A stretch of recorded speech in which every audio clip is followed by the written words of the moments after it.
everything that we're going to talk about and share today is our information about this space to the best of our knowledge. Okay. That's my kind of disclaimer here. This space is changing incredibly quickly. The things that we're going to talk about as far as carbon intensity, scope 3 and all that, it is changing all the time. I am learning new stuff every single day about this, and no idea how exactly this is all going to shape up. But if it shapes up half as good as what it appears, this is going to be a huge deal. So just kind of cue it up. Yeah. In recap there, everything we say is the best of our information. We've got a couple slides. We'll go through some quick presentation, but really this needs to be Q&A and letting you guys ask questions. So we'll do a quick kind of intro and stuff of ourselves here. I think we've given folks enough time. I'm sure there'll be more that are trickling in. We had 95 people register for this, so we're pretty excited about that. And for our first one of these. So, but anyway, so by means of intro, for those of you that don't know me, my name is Mitchell Hora, and we're coming to you from Washington, Iowa, where Continuum Ag is headquartered. I'm the founder and CEO, and I'll explain a little bit more on Continuum Ag, but excited to share what we are learning in this space and try to keep everybody up to date as much as we can. Justin, you want to go next? Yeah, Justin Framberger, and I am the customer success lead here at Continuum Ag. So if you're in our Regen Roadmap program where you do regular business with us, you probably communicate with me quite a bit. And yeah, that's my story. And I'm Brian Hora, Mitchell's dad, but also helping out with the business here at Continuum, and a lot of the programs and things that we test out on our farm. So this is one, especially this program with carbon intensity, is one where we've been able to utilize some of our numbers for early understanding of what's going on, to plug numbers in, and then learning throughout the rest of the industry as well what people know about this. Mitchell and Justin and I have all had opportunities here recently to get very involved with some opportunities to meet a lot of folks that are looking at doing more in the sustainability / regenerative ag front. And when it comes to carbon intensity, there is a serious lack of knowledge of this programs at this point in time. Yeah, because it's all super brand new. So let me tee up a couple concepts here, go through a couple slides. Again, this is recorded. We'll have a lot of information going out about this. And this conversation is really early. We all have a lot to learn. Let me go through a couple slides, and we'll do some stopping. The guys will come in and make sure that we clarify things correctly. And we hope this starts the conversation really well. So, all right. So we already kind of gave a little bit of info on ourselves, and Continuum Ag is a soil health data company, but we provide your digital roadmap for Regen Ag success. Overall, Continuum Ag for the last couple of years has been mostly focused on improving soil health, systematically implementing regenerative ag. All these carbon things are a bonus, and I fully believe that they still are.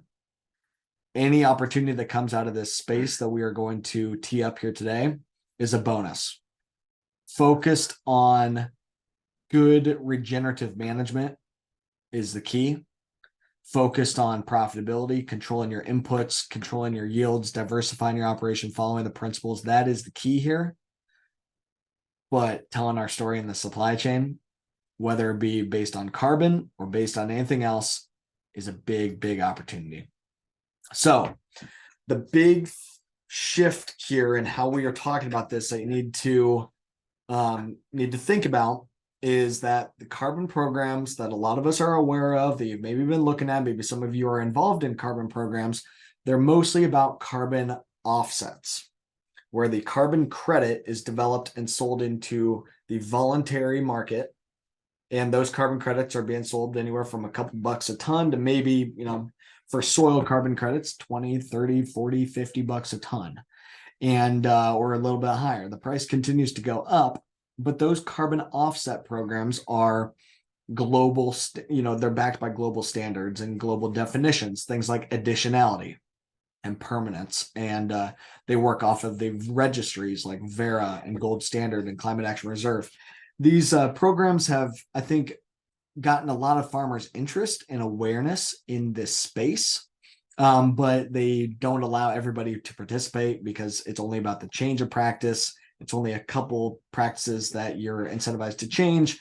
And the dollars, of course, are not that great at this point. Continuing to get better. There's carbon offsetting is going to be around for a long time.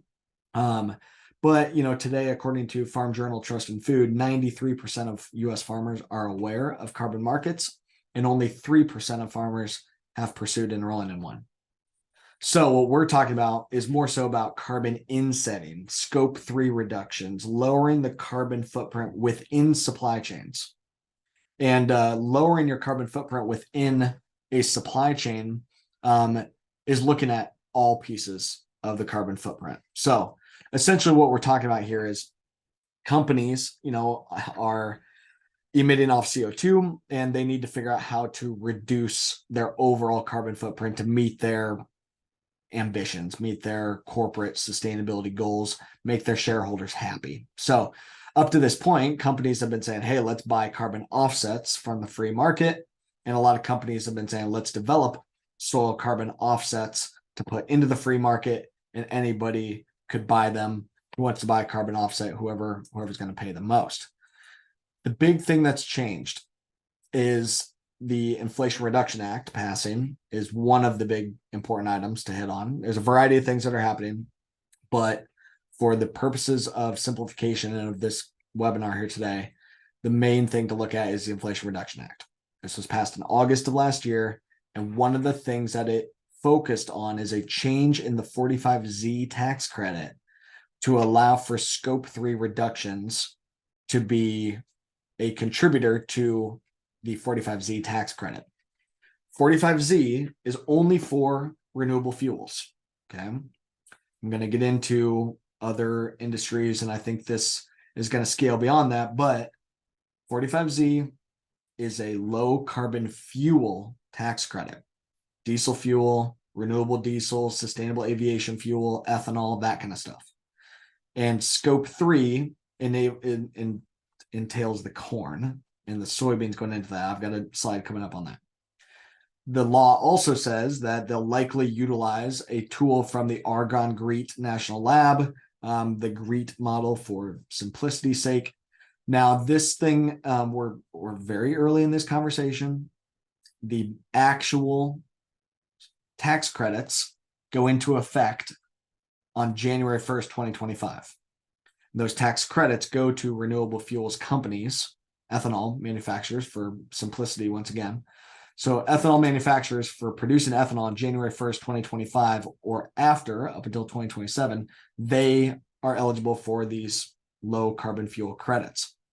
However, that ethanol produced in 2025 is using corn that was grown in 2024, which is using practices that we're going to be deploying on our farms yet this year. The no-till, the cover crops, the reduced synthetic inputs, all that kind of stuff. So that's why we're jumping the gun, starting the conversations now. We want to have conversation with you all to start teeing this up, especially as we go into our June 5th TopSoil Summit, like I mentioned before.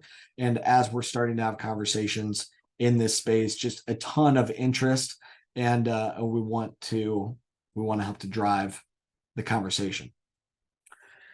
Anything else on Inflation Reduction Act? I don't want to go too crazy, but any other No, I think you hit it pretty well. And again, the credit is to the biofuel producer is where the credit is going.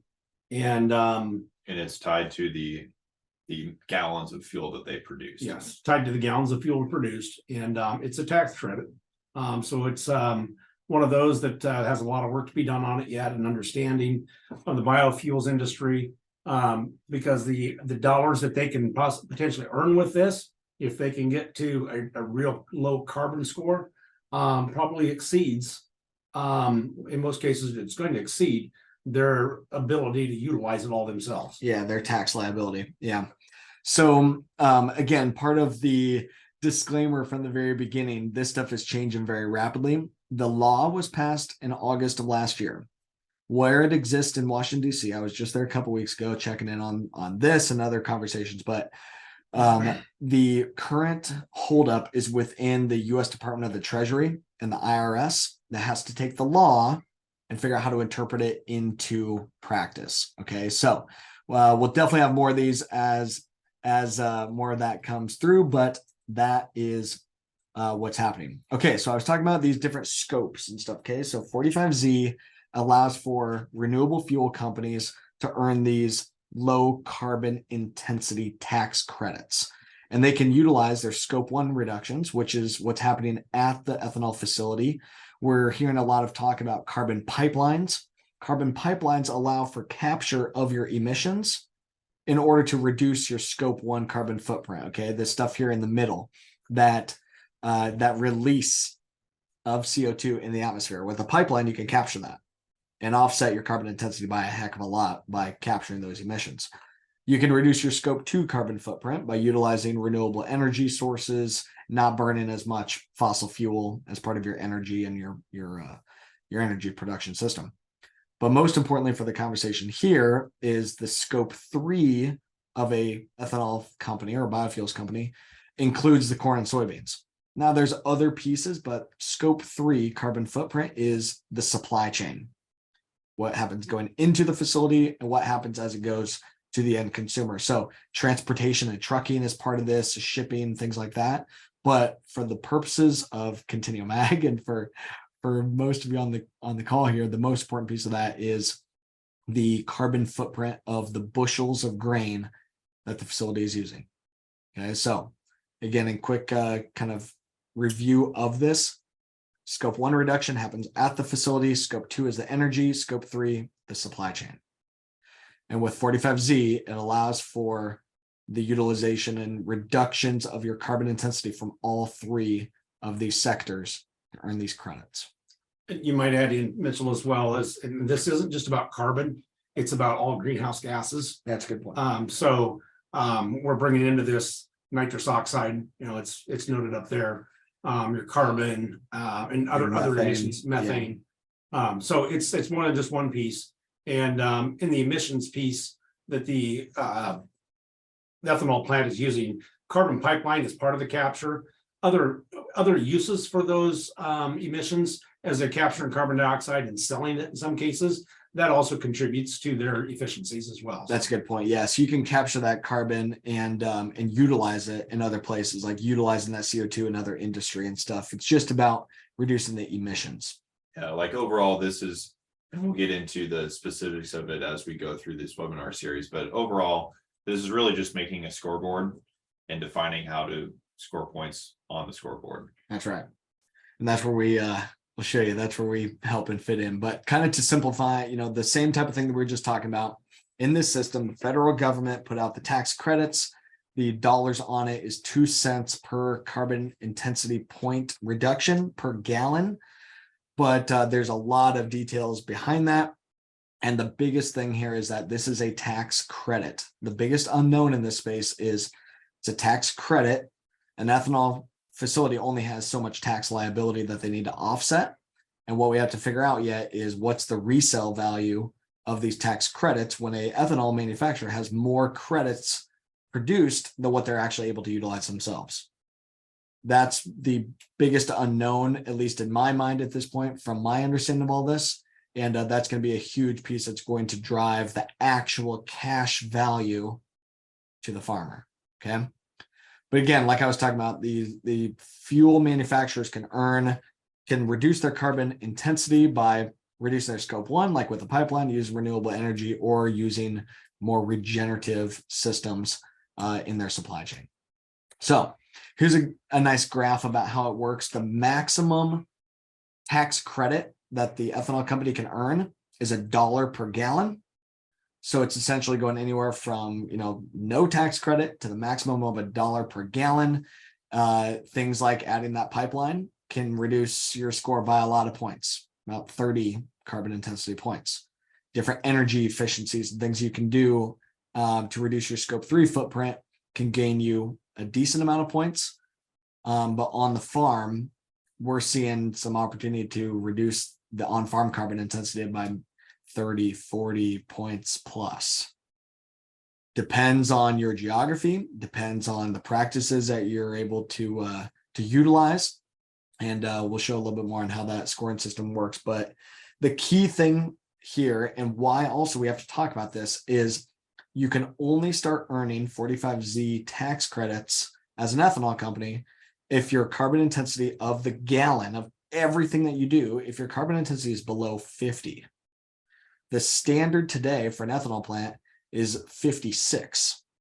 Now, some ethanol plants are better. We've been chatting with our local guys. They're doing better than the typical standard of 56.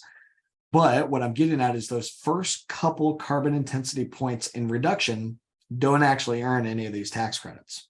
You can only start earning when you're below 50. So that's where the companies are trying to figure out, what is their current carbon intensity score?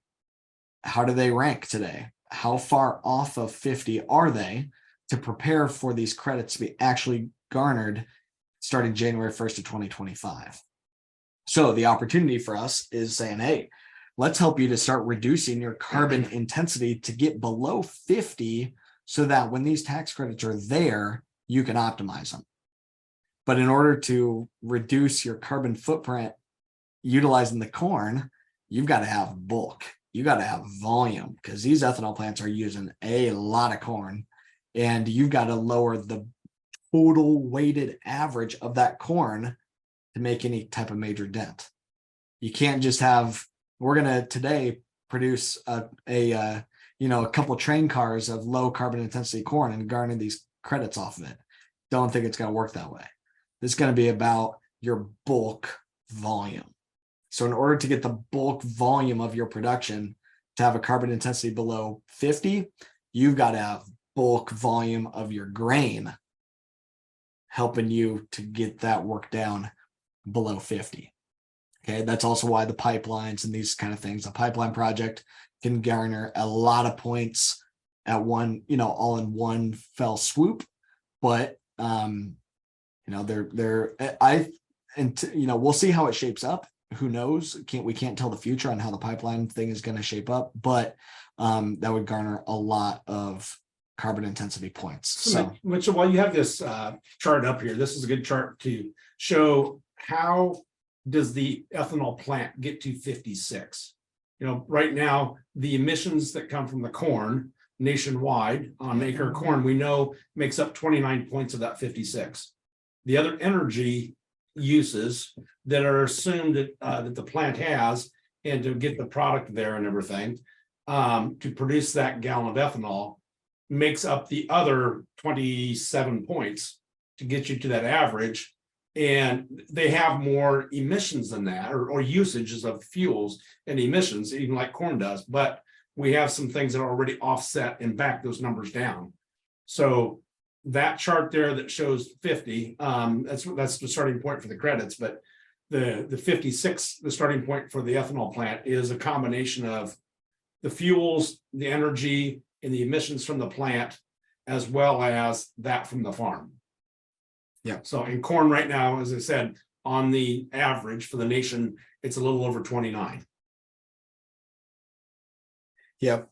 So corn is 29.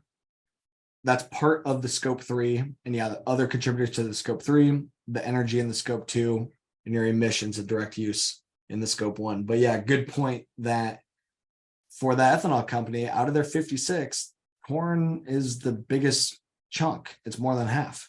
So it's the biggest contributor. There's a lot of moving parts to it.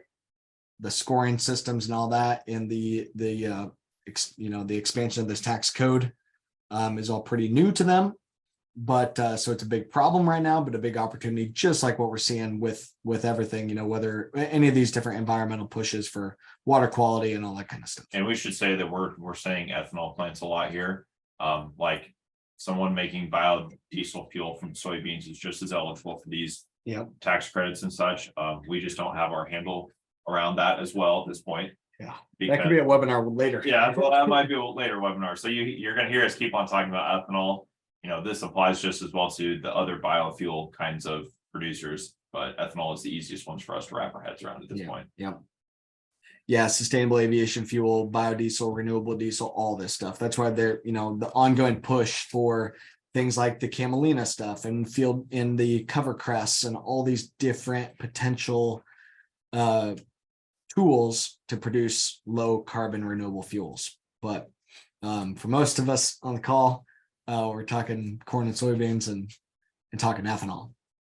So back to ethanol, this is, kind of how the total value could work. Again, the biggest thing that we have to get figured out, and what is still yet to be proven, is that this is the total value of the tax credit, not necessarily cash value. We don't know what the cash value is going to be yet. If it works out that the cash value is close to the actual tax credit value, this is billions and billions of dollars for the ethanol and the ag space. If it's just a resale of these credits at a much lower value, it's still a huge deal. It's just not quite as insane. Not as many billions. Not quite as many billions, but still probably a couple billion. So how to basically think about this. Okay. So what we have to help you to do is figure out what is your carbon intensity score away from 29.1. Okay. So that's on the left-hand side here. Again, this is simplifying and trying to help for explanatory purposes. 29.1 is on the left. You get nothing for 29.1. You're not helping to reduce the carbon. 29.1 is 29.1 is the standard. And the standard comes from the model, the GREET tool that was developed by the US Department of Energy. That's the scoring system here for carbon intensity. The 29.1 is just the national average standard number. So if you don't have a carbon intensity number identified and verified, you're assumed to have a carbon intensity number of 29.1. That's a great point, and why we have to have these conversations now. If you don't have a score, if you don't have your own data, you're the default, because we don't know what your score is until it's you're 29.1 until proven otherwise. Type of thing. You're guilty until proven innocent. Guilty until proven innocent, that you're guilty of being a 29.1 and average, like everybody else, until you prove that you have something more to bring to the table, and therefore you need to be rewarded for helping to solve their problem. And it's not 29.1 for every county. Technically, that's Washington County and Iowa. It varies, but it's essentially negligible. Yeah, it's national average. National average. It's county by county. There's a lot of variance to this, but overall, the typical standard is 29.1. And what we have to be able to help all of us to do and tell the story of agriculture is in regenerative agriculture, saying, hey, here's what our corn crop's actual carbon intensity is. We're starting to run these scores for our customers right now. We've got some folks that are over 29.1. We've got a lot of folks that are in the 20s and upper teens, and we got a lot of folks that are already carbon negative. And as far as carbon intensity negative, at least CI negative, based on the scoring system here. So what we are basically able to do is determine, okay, what is that carbon intensity score, and what would be the potential value to the biofuel manufacturer, to the off-taker. And we can help you show you what that math turns out to be. Essentially, for our local company, the total value is this number, the 5.78 cents. Every single ethanol company has different conversion ratios and different efficiencies. So the typical ethanol company can produce about 2.7 to 3 gallons of ethanol per bushel. Every single facility is a little bit different. That's what and they know their own efficiencies, of course, but basically figuring, that 1 bushel of corn can produce about 2.7 to 3 gallons, and different opportunity there to get that lower. So step number 1 is figure out, okay, what is your score? And the score is pretty holistic. The score factors in, Are you using cover crop? The things on the right, are you using cover crops? Are you doing reduced tillage like strip till, or are you doing no till rather than conventional? Are you reducing your inputs like your nitrogen? Are you split applying the nitrogen, doing it more in season? Thank you, Matt. Looking at, reducing and fine tuning those, the 4R nutrient management side of things adds a lot of points. Are you using manure rather than synthetic fertilizer? And overall, are you maintaining and growing your yield? This also factors in pesticide use, herbicides and insecticides, factors in your phosphorus, potassium, your lime use as well, and also looking at your fuel and energy usage. So basically it's all of your footprint, your inputs that went into that acre to produce that crop. So fuel, fertilizer, tillage, what went into that acre divided by the number of bushels that came off of that acre. So the more bushels that you've got, the more you spread your carbon input, the more you spread it in your intensity, then per bushel is lowered. The other two things that also help to lower them. So you've got this calculation of your actual inputs and how the emissions from that, and then that yield factor, divides those all those inputs out. But also, the more yield you have, the assumption that appears in the model is that more yield means there's better plant vegetative growth. That sequesters more nitrogen or more carbon into the soil. Yep. And so there is a negative number for that. But cover crops, especially cover crops, really bring the number down in a hurry. Yeah. But your manures are a huge impact as well. So those are three big things that really help bring numbers down. Yeah. And that's where where we've seen these scores that are towards the right hand side of that chart right there, are those that are being really efficient with their inputs. Yeah. And they're doing things to sequester carbon as well. Yep. That's part of where we want to help as that regenerative ag agronomy company, showing you what the best way to improve is. I'll get into that. Another key disclaimer, caveat kind of thing within this is, again, no money moves unless that ethanol plant is below 50. So the math that I'm looking at here implies that you're already at 50 or below. Okay, so what I could see happen here is for your first couple points of reduction, you get nothing. For example, you only start getting paid a premium if you're below a carbon intensity of 25 or 23 or whatever the number may be. No idea. That's complete speculation. We're starting to see some of that happening, at least where you get paid a small premium or you don't, based on hitting or not hitting a certain threshold. But I could see that being a thing that would matter. Question on growth mattering on the cover crop? No. This tool was developed by the U.S. Department of Energy. This system is fairly basic, especially as an agronomist. I'm like, okay, I mean, it's a fairly basic tool. We've really tried to simplify it within TopSoil as well. We'll show some of that. But for right now, it's cover crop or no cover crop.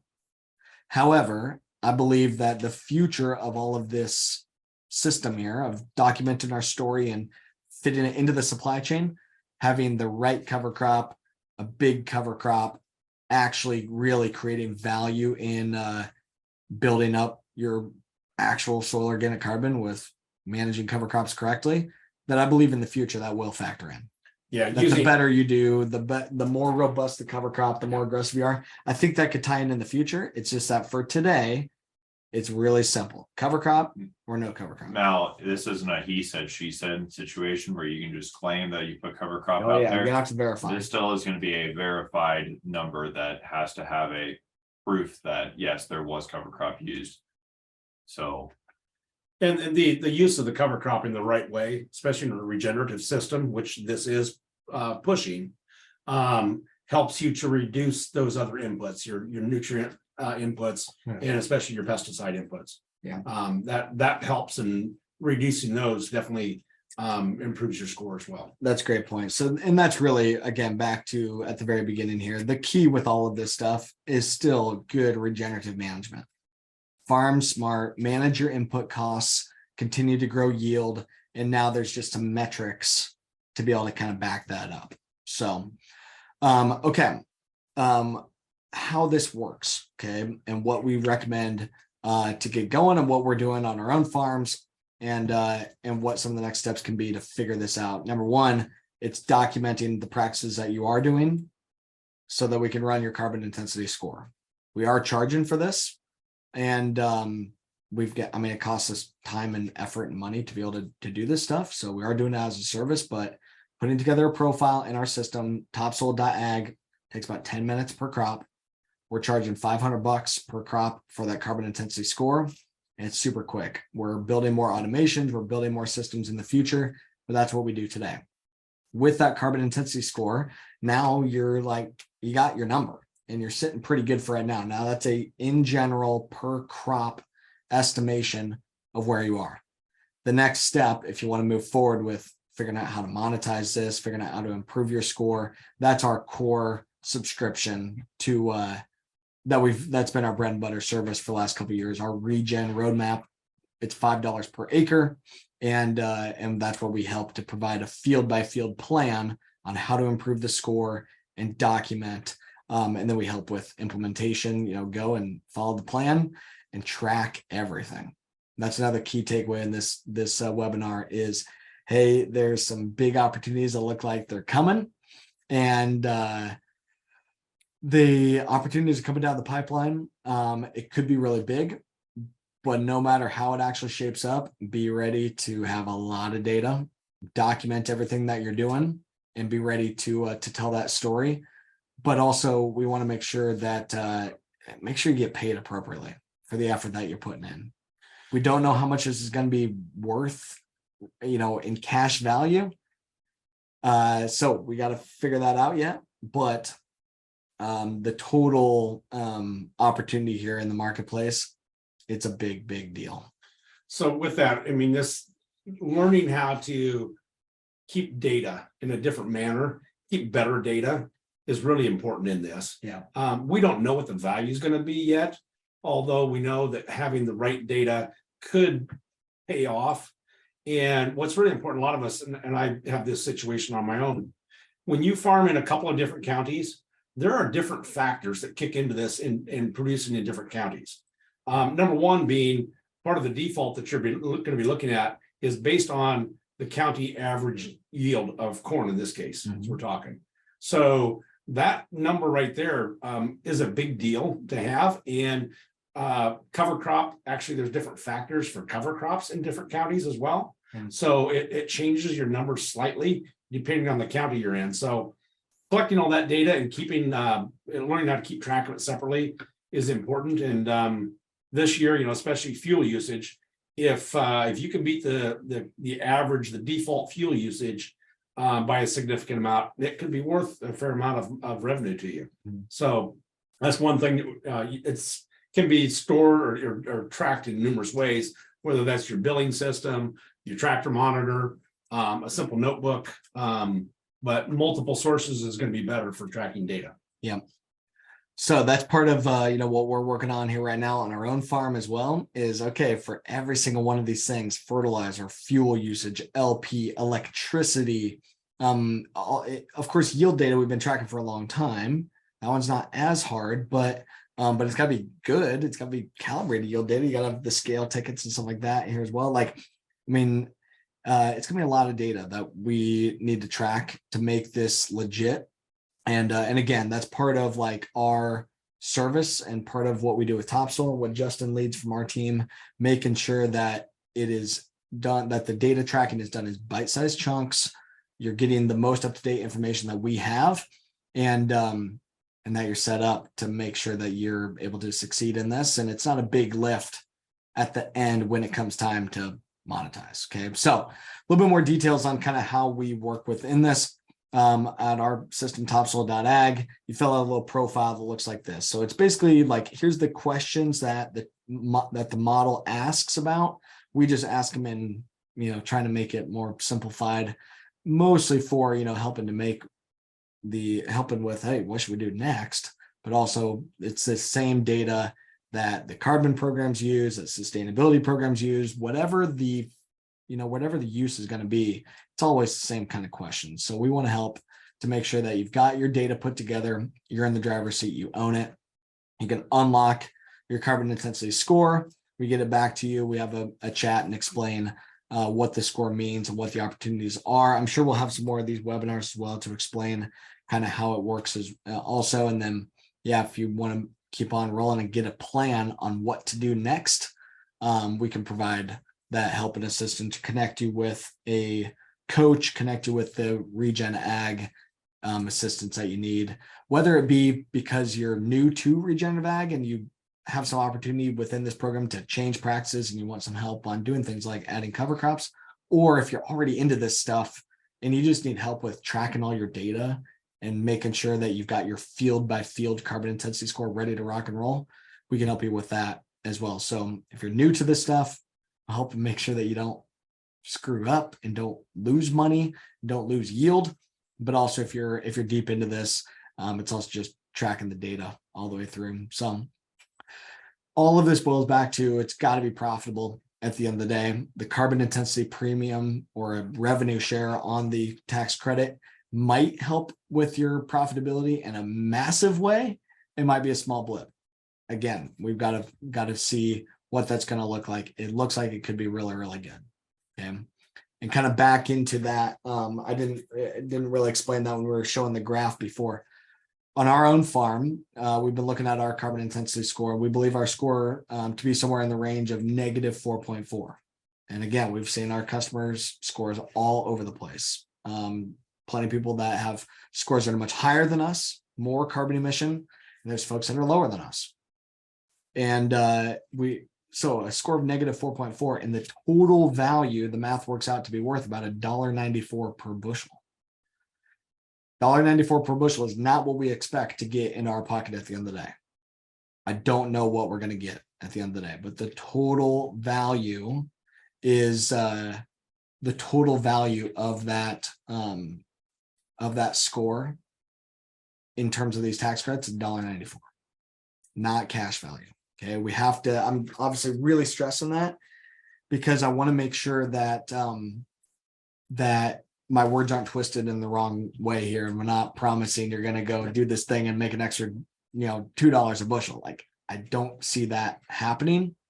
I hope it's a significant chunk per bushel, but also why I like it is that you're in the driver's seat to reduce your carbon intensity by as many points as you see fit for your operation. And you're in control to make the right decisions for your operation. It's going to get you the best bang for your buck to be more profitable, manage your inputs, and hopefully be able to garner some premium in this as well. So some other overview kind of things, and let's we can definitely take some additional questions. You can come off of mute, come in and ask, or definitely use the chat if you'd like as well. But overall, this carbon stuff has been garnering a lot of interest over the last multiple years. The stats are that ag and food is about 24% of the global carbon footprint. Another huge chunk of the global carbon footprint is from energy, transportation, and this carbon intensity thing and these tax credits were angled at renewable fuels because they solve for a couple of these sectors, and because the fuel space, it's been a hot topic in DC. I do believe that there will be opportunities that'll emerge in other sectors. I'll show you what I mean by that. They're also targeting regenerative ag because only about 4 or 5% of farms in the country are using cover crops, and as many of you know, it can be tough to change. And hopefully, some of these credit opportunities are more long-term to reward not just late adopters, but reward everybody for the contribution that they're making to lower their carbon footprint, improve water quality, improve flood mitigation, biodiversity, all these kind of things. One of the things, Mitchell, with the regenerative ag piece that you have there, a lot of the programs we've got out there now, the other carbon programs especially, they pay you for regenerative practices essentially to lower your fertilizer usage, plant a cover crop and such, reduce your tillage. but none of them really have anything that promote maintaining or improving yield. This one does. This one is actually one that actually promotes becoming the most efficient producing a really good crop. Yeah. So which is unique. And also, before you go too far, you want to talk a little bit about participation in this program if you're already in another carbon program. Yeah, so maybe somebody else on the call actually has some ideas on that as well. I don't believe you're going to be able to double count or be involved in multiple different programs. Like what I mean by that being, if you're involved in a carbon program right now where you're getting carbon credits on the practices that you're doing, like no-till and cover crops, I don't believe you're going to be able to stack this program because it's the same practices. Now, we don't fully know yet. We got to figure that out. Getting word in that's correct. I fully anticipate if you're doing no-till and cover crops or reducing your fertilizer as connected to this story on the bushel, you're not also going to be able to sell that no-till and the cover crop for a carbon offset and a carbon credit over here. You can't double count, which is why I also kind of like this too, and cleans up the whole carbon space. Here's what I'm doing on my farm. Here's the product that's coming off of my farm. And if you're buying my product, you're buying my story too. And my story becomes part of your story. And I like that because of this slide. Okay. What got me really interested in pushing on this space was, again, it's follow the money. The whole thing is, if I've learned anything in my early career, in business, it's follow the money and you'll see what is going on within the world. Okay. At COP26, I don't know, a year and a half, 2 years ago, another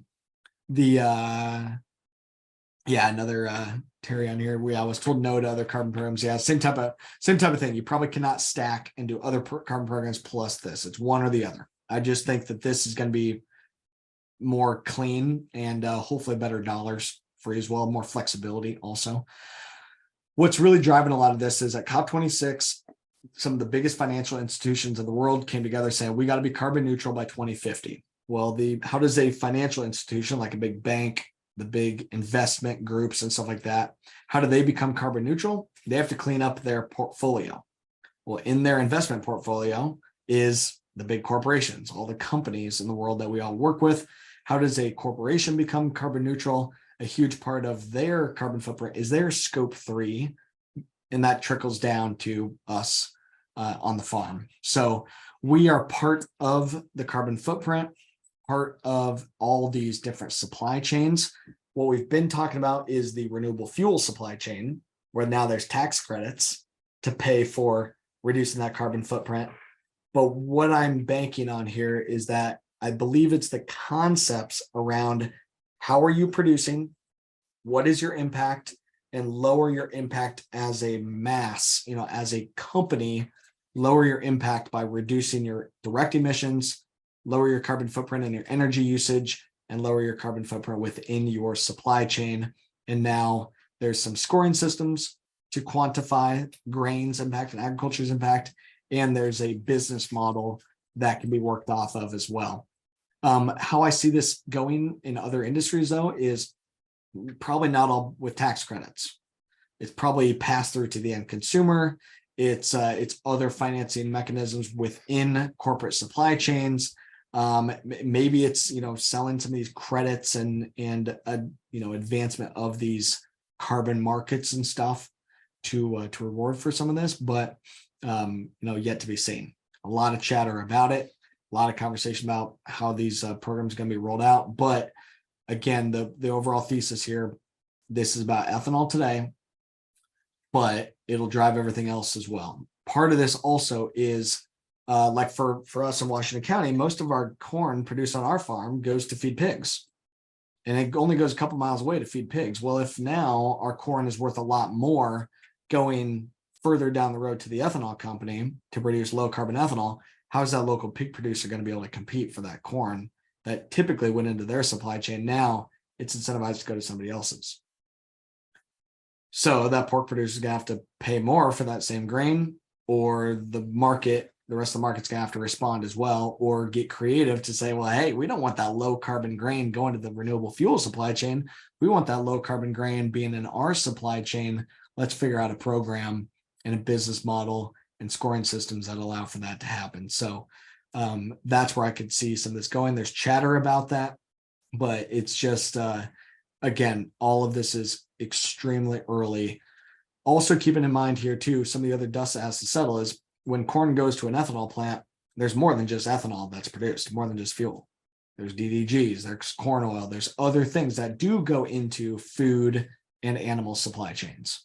So, I mean, even there, you know, we're producing fuel, but I believe that, you know, we've got to make sure that this conversation isn't the food versus fuel argument, that it's, hey, let's look at reducing agriculture's carbon footprint on all different supply chains and utilize this as some of that opportunity. So Let's one get of a the couple questions you got yeah. there is the CI score per field or Yeah. operation. Yeah. It Good appears question. it's probably per crop type.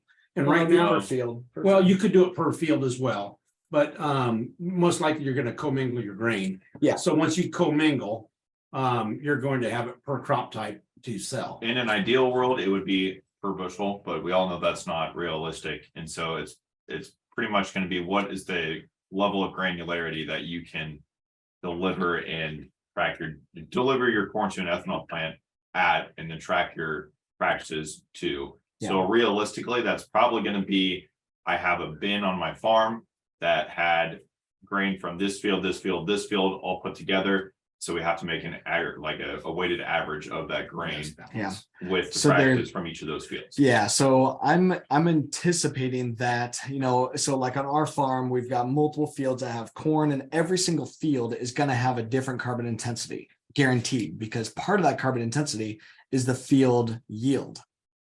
Not very often are you getting the exact same fuel usage, the exact same fertilizer, the exact same yield on every single one of your fields. So every single field would have its own carbon intensity for all those bushels. And what I would anticipate then is you create a weighted average of all the bushels that are on your production, that are within your operation, that are at your bin site or whatever. Now they all have a new weighted average carbon intensity score, potential for like mass balance and stuff here too. So thanks, Matt, in here that mass balance basically would be able to, in my understanding, would be able to get your actual score from specific fields and utilize that to account for some of your other fields as well. So being able to have like the overall, like I've got a weighted average within my certain fields, and I can utilize that for some of my other fields as well. At this point, while we're documenting what happens on 7 fields, we might as well get it for the other 10. Is kind of our approach. Document everything. Who knows how this is going to shape up yet? And while we're gathering data, might as well gather it all, because who knows what's going to happen yet. That leads right into the question Josh, regarding co-ops and elevators commingling grain. Yep. You know, right now they're probably going to commingle most of this and get a mass balance score. However, if there's enough value, segregation of this, like segregating a field, might be worth doing at some point. But right now we don't know what that value is. But when it goes to the ethanol plant, as of right now, we believe that they're probably going to have to use mass balance of all of their grain coming in anyhow. Well, or not necessarily mass balance. It'll be here's your default score. And so say an ethanol company uses 100 million bushels. If they only know the actual carbon intensity score on 10 million bushels, the other 90 million bushels have a default score, or maybe they're able to utilize a county average score or a supply shed average score if they do that work to figure it out.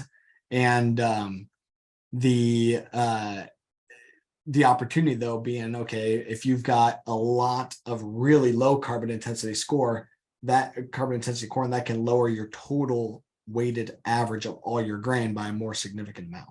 So I think that's our opportunity for all of us on here, and being early and aware of this early is get as low of a score as you possibly can, because that's going to help solve their problem faster than them buying somebody's carbon intensity corn that's only slightly better than the default. And that's why we're trying to make a lot of effort on our part to just scream from the mountaintops and tell everybody who will listen to us and everybody who's not listening to us. Yeah.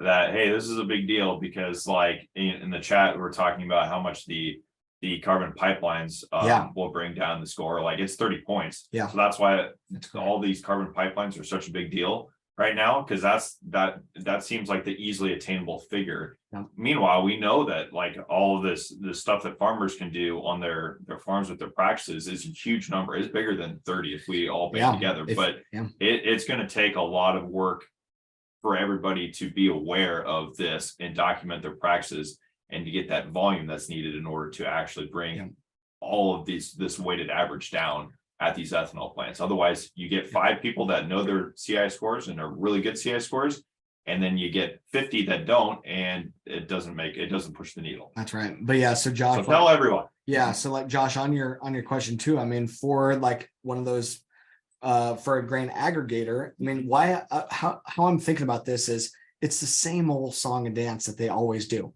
They're looking for 56-pound test weight corn at 15.5% moisture. They don't pay a premium if you're any better than that, but they sure as heck dock you if you don't hit their requirements. But then what do? They blend it all off and they sell it all as totally fine corn at the end of the day, and they make a little bit of margin on that. This is the opposite. So this is, hey, we need to get a little bit better in terms of a better premium corn to blend that in with the rest of our stuff so that our total aggregate corn can be lower by a couple points.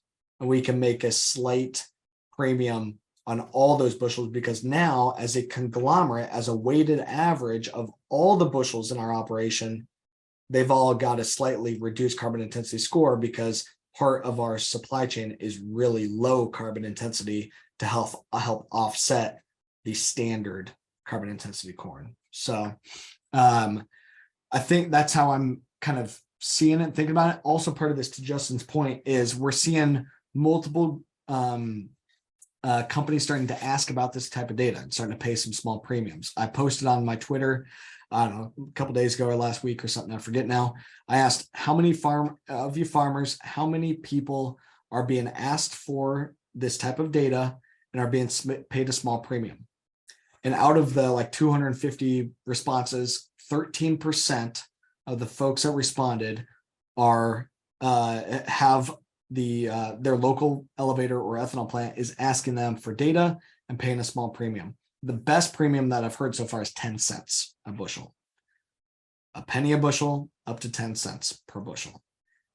For right now, on your 2022 crop, might as well. These tax credits are not in play yet until 2025. I don't think any of us are going to hold on to the corn that's in the bin for that long. The carry probably isn't that great.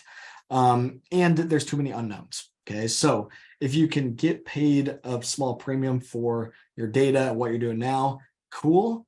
But also we want to help you to make sure that you understand what the potential value of that could be and what the potential opportunity would be to make sure that you're improving the value that you would bring into the supply chain in the future. So yeah, so the pipelines, the big thing with the pipeline stuff, like that's a scope 1 reduction. And also keep in mind here, this is a whole other can of worms, and we're going to have some other webinars and stuff here in the future, okay, and a bunch of other key guests and experts and stuff that we're going to have on, because we're quickly becoming experts here in this room. But we got a lot to learn in this space. But the pipeline, if you can stack together pipeline that gets you 30 points plus really low carbon corn, but lowering a 100 million bushel ethanol plant, it's going to take a lot of work to lower the bulk of all that grain by a significant amount. And also there's a lot of hands in that as well. When you have a pipeline, you got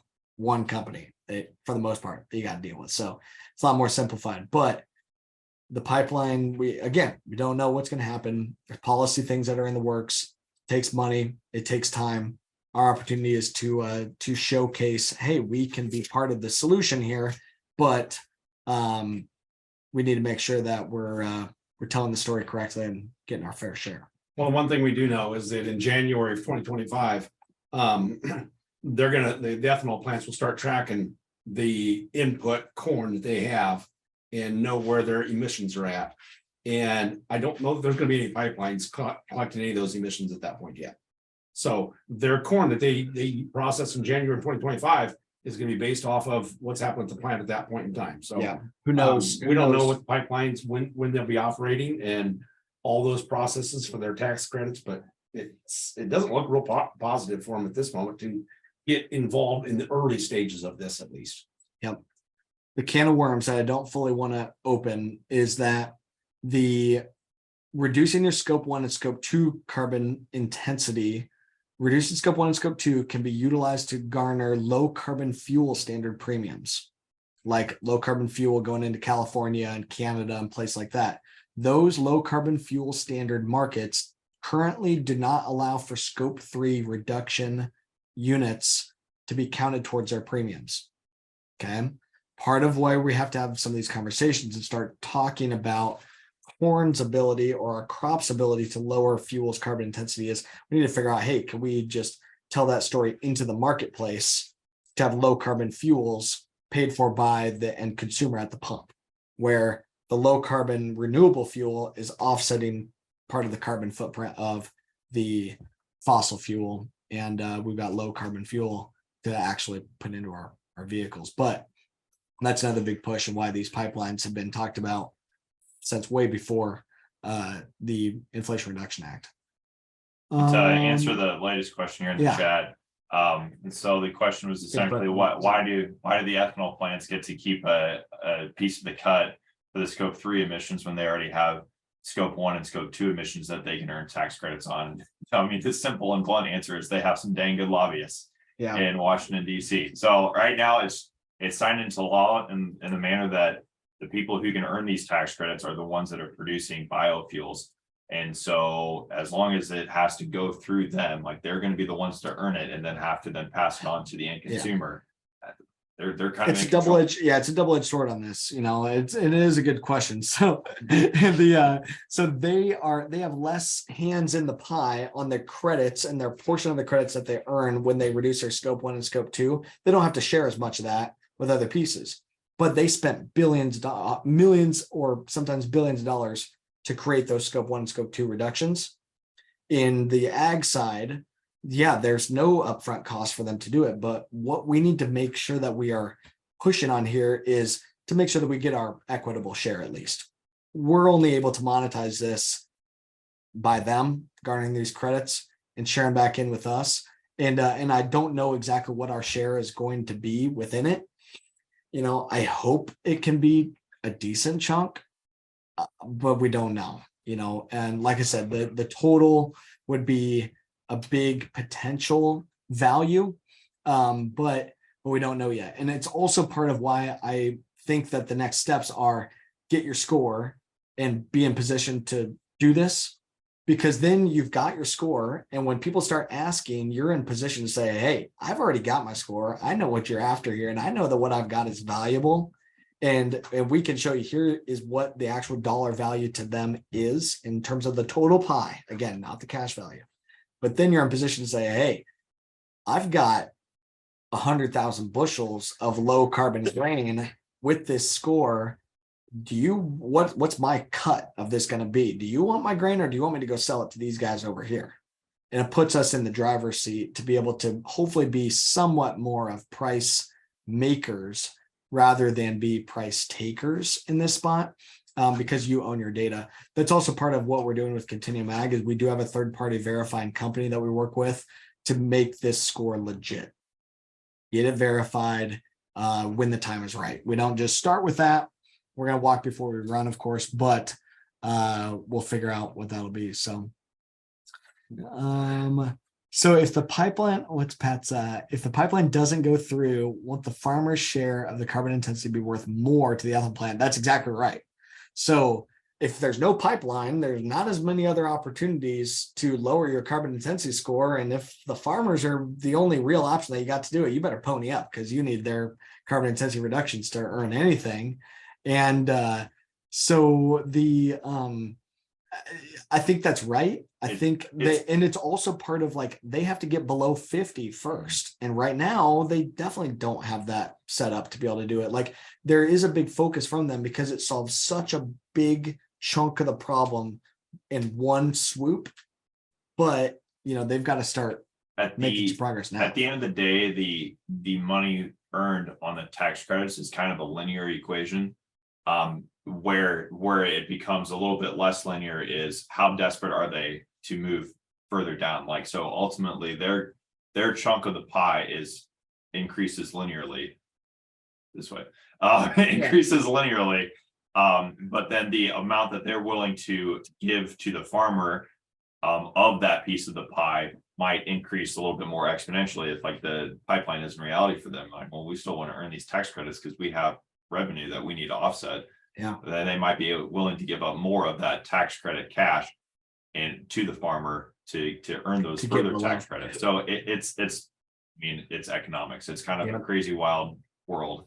Kind of hard to wrap your mind. It's going to be the basic supply and demand, as always. And again, that's why I like this too. It's the basic supply and demand from our side of, hey, you can potentially earn more of a premium based on your choice and your free market decision to reduce your carbon intensity based. And we show you what moves the needle the most in our regen roadmap. So if you tweak this one, what does it do to your score? We have all that modeled out. We got that ready to go. So we can play around with the numbers and show you what moving the needle for your operation could potentially mean from a carbon intensity outcome. And we have economic models to show you, well, what's the cost of moving this line item?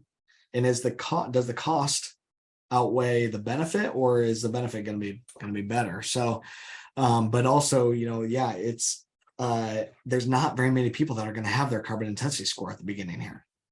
And in these companies right now, this 45Z credit is only, the law says January 1st of 2025 through the end of 2027.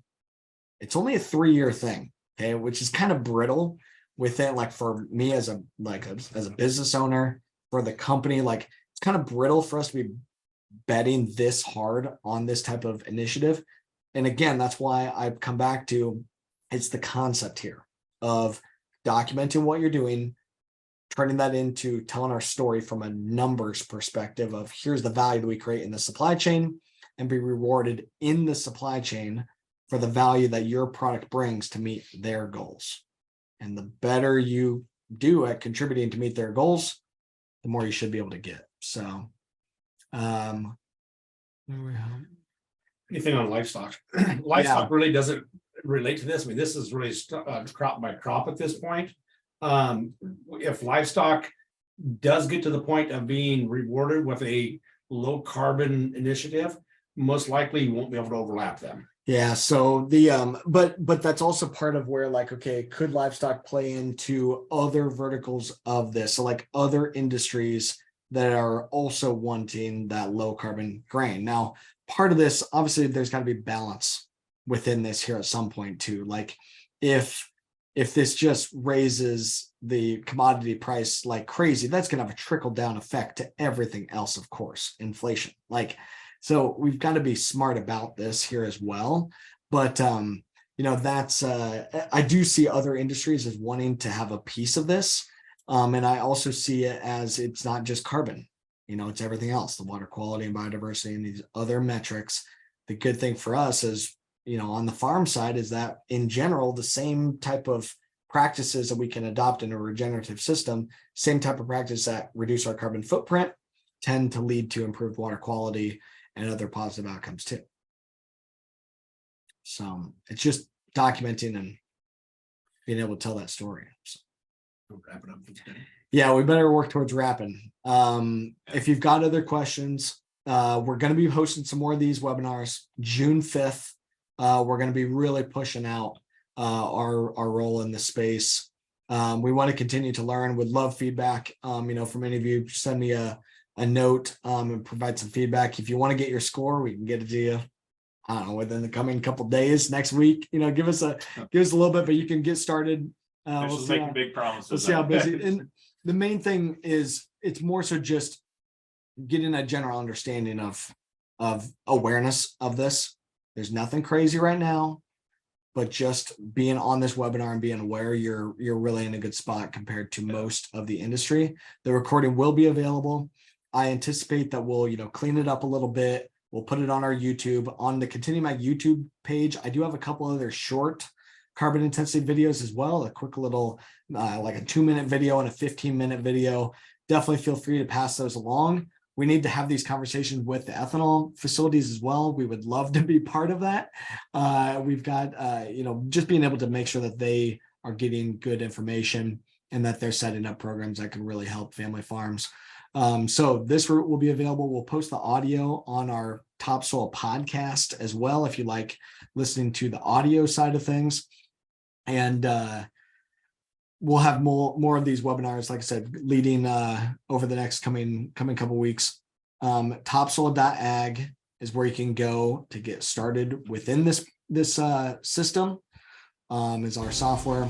Would love, you know, any feedback and stuff on that too. We're building as fast as we can.